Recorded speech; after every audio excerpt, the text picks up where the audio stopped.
Hi, good afternoon, everyone. I must say that I was really pleased at some of the things that I heard today from the three presenters. I think that I spend a lot of time looking from the 50-foot view, as they would say. And I spend a lot of time looking at national data and statewide data. So to actually get examples where this is being implemented on the ground really supports some of the stuff that we've been saying all along. I'm going to comment in order of the presenters on the things that struck out at me, and maybe we can have some conversation about that. I'm usually really interactive, so if while I'm speaking there's anything that jumps out at you and you want to discuss it, and feel free as part of the audience to participate. Like, I'd really encourage that. So when Tricia was speaking earlier, things that struck out at me was first she said, Georgia was the 33rd largest economy in the world. That was something that was new for me. I had no idea that Georgia was the 33rd largest economy in the world when people usually talk about the size of Texas, the size of California. I hadn't had any information on Georgia, so that was really interesting. And what that says to me is that we have to have a focus on Georgia's role in the international economy and how we actually compete. I remember some time ago, I think it was 2006, when Kia was moving into Georgia.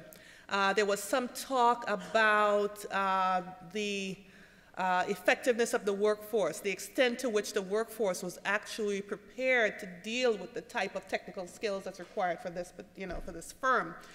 Tricia spoke about the skills trade and all of the negative perceptions that often go along with that, and that's really key. Sometimes when we speak about CTE, career and technical education, it's almost a bad word in some of the circles that I roll in, and most of this has to do with tracking and this historical precedent that we've had for identifying certain groups of people that we thought that might be much more better suited to CTE type of training over academic training. So we've had this legacy, this historical legacy, and we're having a hard time shaking it. Well, we're going to really need to shake it for several reasons.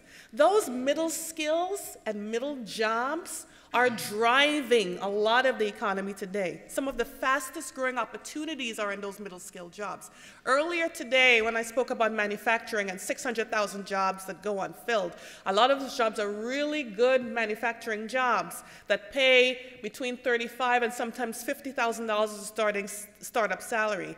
And as a statistic that because we respond to money, so that's really good for us to have those numbers.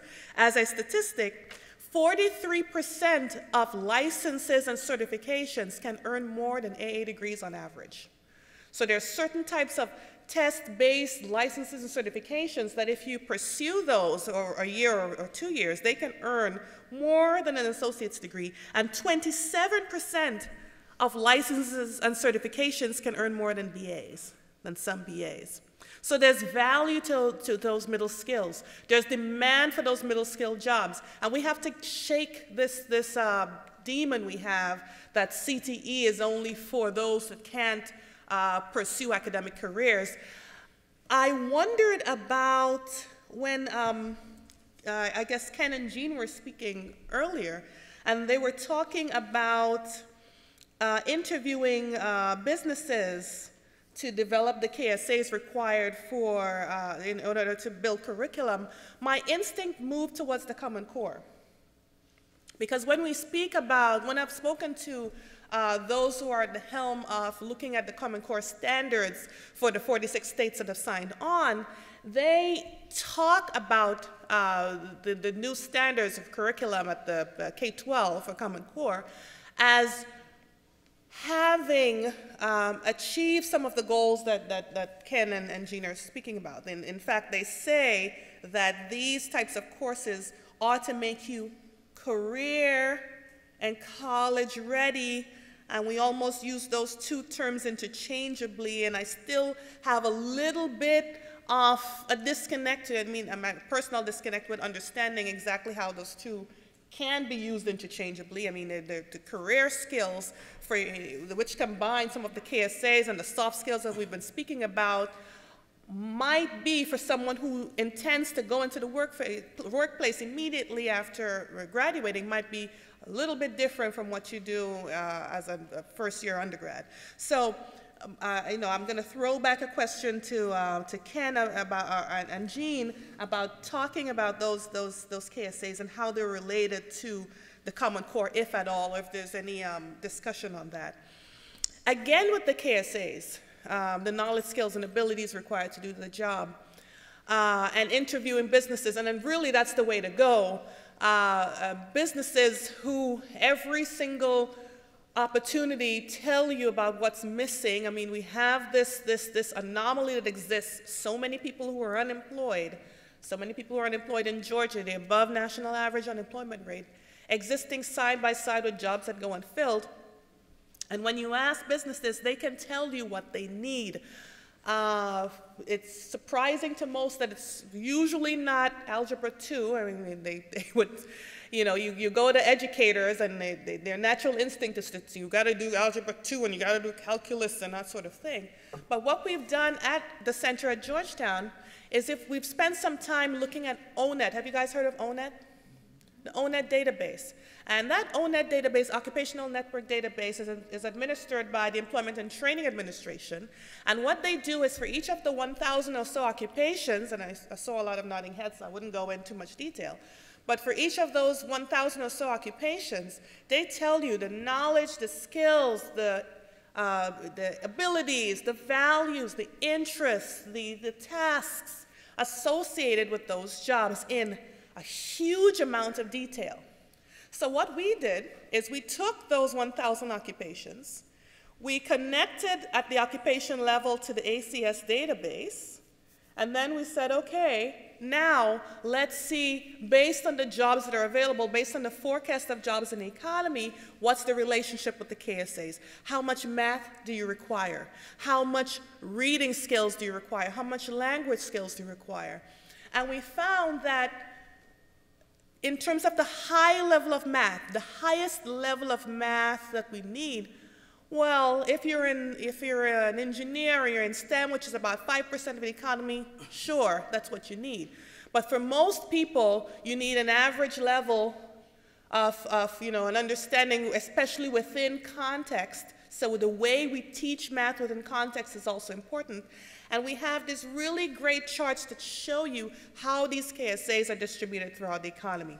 What's interesting as well from looking at ONET data across jobs and across occupations and how they distribute across the economy is that certain physical skills that were once important are no longer as important in order for you to get that job. So we threw up a lot of logistics and transportation and management, which is one of the 16 career clusters. Logistics as one of the career clusters of transportation. And what we find is that throughout time, the only physical skill that seems to matter over time is near vision. Can you figure out why? Why do you think near vision still matters over time? Computers. Because there's so many, you got to read the computers and, and it's spending all this time on the computers. I mean, everyone needs it. There's some way it's incorporated in many types of different occupations. So that's, I thought, was interesting as well. Articulation agreements within states. I think this is something that Jean raised. My instinct from hearing this was, okay, yes, that's really important. I would be interested, and maybe it's just pie in the sky, but also trying to understand how this works across state as well, particularly for our transfer students who might want to come in. How do we ensure that irrespective of where you're from, what state you come from, I mean, all of the transfer students, that they, in fact, are able to transfer their credit, they are recognized across the board. I know that's really easier said than done, and we really need to focus within state before we extend it, but I think that's something we should look at. I cared and heard a lot about maintaining accreditation, and that's really, really an important topic for this reason. The first time Stan Jones, I think a few years ago, started talking about Complete College America, I think it was a different name back then, and started talking about these programs that take you through, that, can I be frank here, that cut through a lot of the Gen Ed courses and just take you directly to the training that you need. The first time I heard him speak about it and speak passionately about that, there was a lot of backlash from educators that felt we were watering down the degree.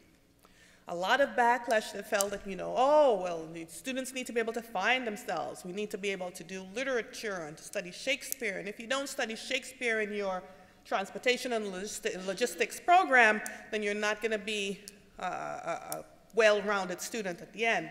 Well, I think that he's made them all, you know, eat their words, because what we've been able to do is to demonstrate the success rate of so many of the students who are able to complete, to attach themselves to the workforce, and to do so without, quote unquote, watering down the value of the degree. So this notion of maintaining accreditation and standards are upheld, and to make sure that the caliber of the type of degree that people obtain, you know, even if we do it in this curtailed and shortened pathway, is withheld, is very, very, very important. And I just want to end this feedback, so I sort of threw out some questions to you guys, and the audience is very, very quiet. Usually I would walk down to see if you guys would respond, but I'll leave you alone. But I wanted to end with something that Jean had started off with, and I'll tell you, I'll be biased. It's a paper that we've done at the center talking about the 22 million shortage. We'll fall, you know, we need an additional 22 million post-secondary workers, and we're going to fall short by 3 million. And I just wanted to explain what that means. I mean, the 3 million post-secondary degrees that we're going to fall short, that's even given current growth rates. It's assuming certain growth rates, and we're falling behind in our graduation rates at the secondary level. We're falling behind on our graduation rates at the post-secondary level. So I'm thinking that the assumptions upon which this 3 million is based are slowly being eroded away. And what does that say to me? It says to me that that shortage might even be higher. How do we know there's a shortage? We know there's a shortage based on the premium, the wage premium that even in the height of this recession was being offered to holders of post-secondary vocational certificates, holders of associate's degrees, holders of bachelor's degrees. I mean, we have to ensure that we continue on the path. I saw a couple slides up there that, you know, for the first time in one of these discussions with post-secondary, that we actually look back to where the pipeline is coming from.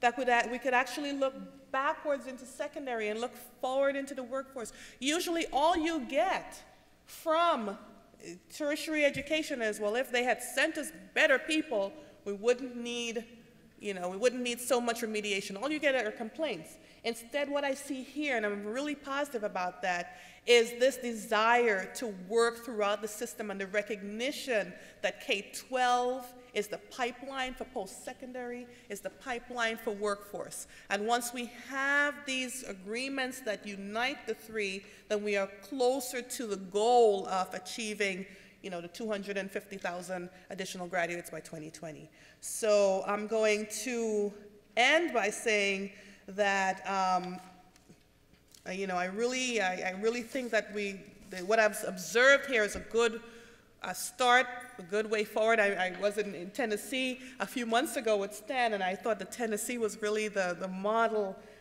state in terms of how it's been connecting its K-20 situation, K-20 workforce development, but I think I'm going to really have to look into Georgia now and add Georgia soon to my list. So thank you, guys.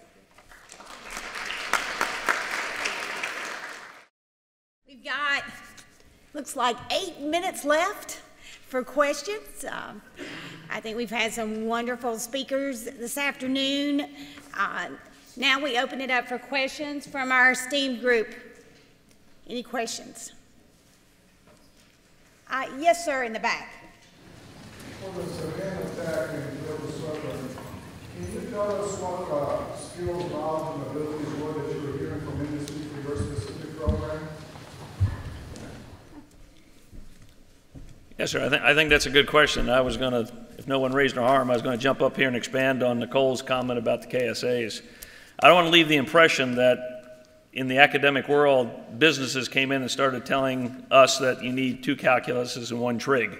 That was not the case, and perhaps I overstated that. What businesses were looking for, starting off with some of the more soft skill things of work ethics, just getting people to come to work on time, mathematics, the ability to read, the technology that drives a business.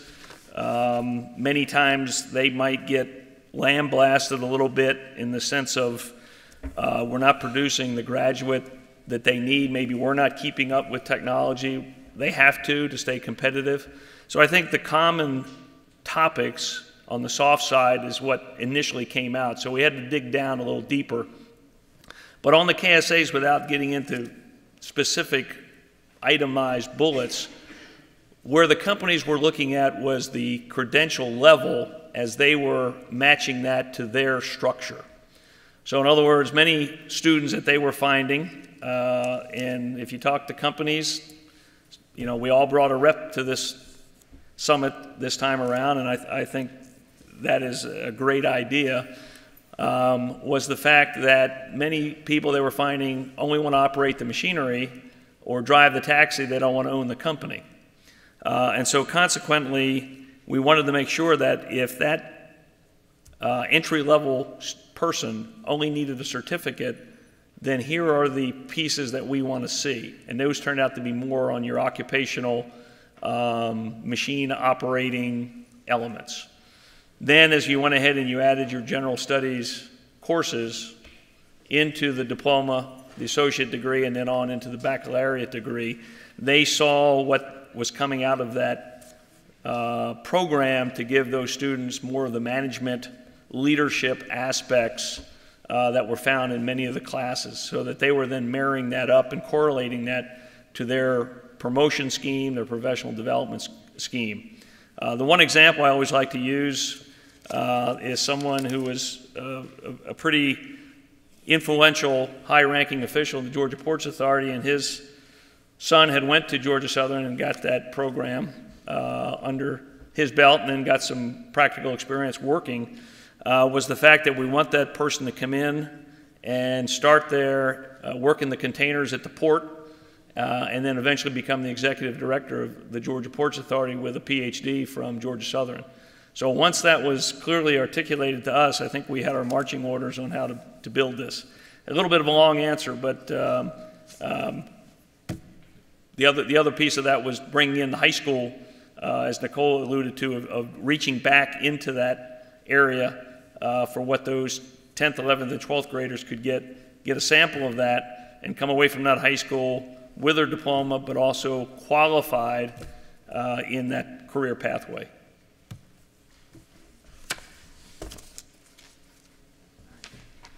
Question in the back of the room? Yeah, Ken, on the map, did you all talk about something, and we talked a lot this year and last year at the summit about students not necessarily all needing college algebra. Did you all talk about that, or did you leave college algebra in your curriculum? It is in there. We left it in there. Did it come up at all in discussions with the employer? Not with the industry, not in that level of specificity. Obviously, mathematics was always a topic in a broad sense, but they're not speaking our lingo in terms of, you know, 10, 12, and 11, 11, and all that sort of stuff. Do you have an opinion about it as to whether we need to get away from college algebra in a lot of our programs? Or? At this point within logistics, I wouldn't offer an opinion. Our numbers are still low. We just started this semester. That's something we could easily watch. And I think between Gene and I and seeing what comes out of that, get a little data behind us, we can make that decision down the road.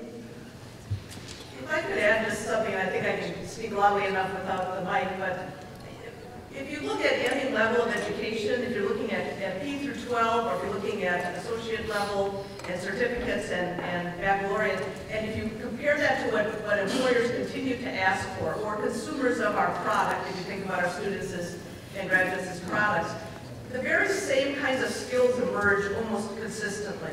You want somebody that has good communication skills, which includes literacy, it includes quantitative literacy as well. It includes the ability to listen and to articulate positions, but it also includes analysis, problem solving, the ability to take values into perspectives, the ability to actually become a productive citizen and understand citizenry, and then also to have aesthetic competence.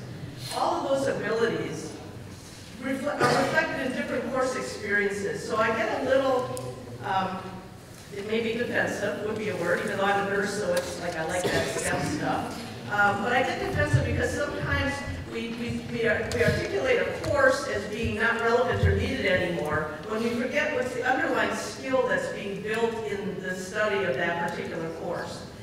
Algebra may be very important because it requires a certain kind of analytic skill that the student is going to need regardless of what discipline or what career path they may choose. Studying Shakespeare may be really relevant because it requires a different kind of analytic and problem-solving process to understand perceptions of others. So I think you have to be a little careful to think that you will eliminate things based on the title of the course without getting underneath what actually happens in the development of the student and the student's learning in that particular experience.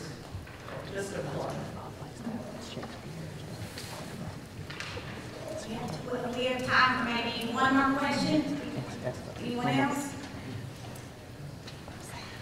Okay. Thank you very much. Please join me in thanking our presenters one more time.